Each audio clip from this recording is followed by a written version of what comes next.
Awal kisah, Marsha dan Aidit tanpa pasangan yang sempurna. Senyuman mereka janji bahagia.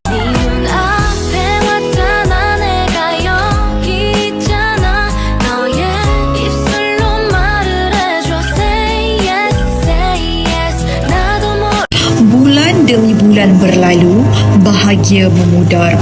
Amarah Aidit muncul, Marsha menjadi mangsa di rumah sendiri. Abang, kita makan ni ya hari ni? Ni dia bagi aku makan. Aku kerja siang malam kot. Takkan ni je ada. Bukan bang, abang kan bagi saya nakal RM50 je sebulan. Ni je saya mampu beli. Banyaklah kau ni je boleh beli. Kerja kau minta duit sekarang. Bukan bang, tak. Kau menjawab. Jawab je kerja kau. Jantan mana ajar kau ni? Kau betul tak? Sekejap lah bang, saya dah masak dah makan dah dulu. Cabutlah. Ini bukan kali pertama aku dipukul. Sebab cinta, aku bertahan. Setiap kali Aidit berjumpa dengan kawannya, hasutan itu membesarkan egonya, menolak dia jauh hingga hilang pertimbangan sebagai seorang suami. Kau ni asal siap. Bini aku lah. Aku penat balik kerja. Dia masak telur bodoh kat aku. Aku apa lagi? Tibai dia. Jangan macam tu. Tu kan isteri kau. Kau tak patut buat macam tu. Asal pula. Kalau dia biar bini dia jadi macam tu, lagilah bini dia pijak kepala tu. Aku tak kira. Kau kena tegas tak dengan bini kau? Hantar kau orang lah.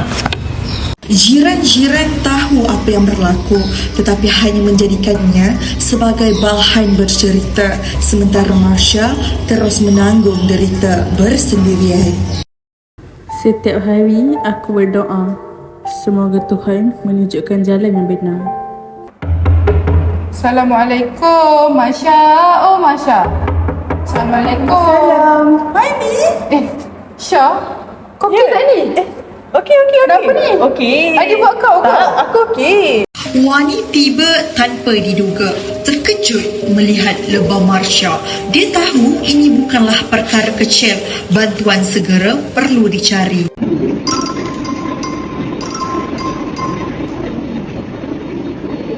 Assalamualaikum. Waalaikumsalam. Ya, saya Farhana. Saya merupakan penolong pegawai Kementerian Pembangunan Wanita, Keluarga dan Masyarakat. Okey, saya Izwani. Saya nak buat aduan tentang kawan saya. Dia didera oleh suami dia. Jadi saya nak tanya kepada Kementerian Pembangunan Wanita, Keluarga dan Masyarakat, apa yang saya boleh buat ya? Apa maksudnya, apa langkah selanjutnya yang boleh kami lakukan? Okey, baiklah. Encik boleh datang ke cawangan yang berdekatan dan kami akan memberikan keterangan yang lebih lanjut untuk apa prosedur yang Encik boleh buat bersama cawangan Encik. Okey, baik. Terima kasih. Baiklah. Marsha kemudiannya dibawa ke Pusat Perlindungan Pembangunan Wanita, Keluarga dan Masyarakat. Di sana dia menerima kaunseling, sokongan emosi dan juga jaminan keselamatan. Datang Puan Marsha ke jabatan kami di Kementerian Pembangunan Wanita dan Masyarakat. Ini Puan Marsha kan?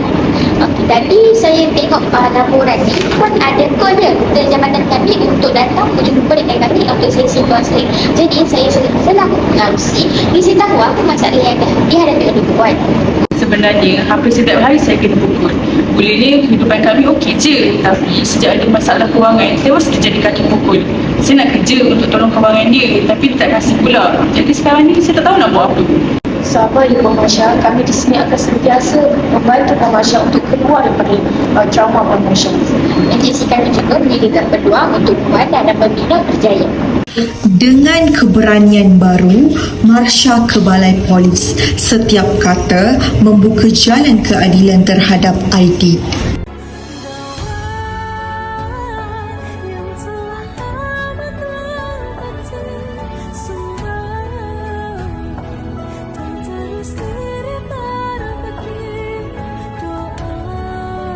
Daripada mangsa, Marsha bangkit sebagai pejuang. Inilah kuasa feminisme, bebaskan wanita, pulihkan harga diri, hentikan derita.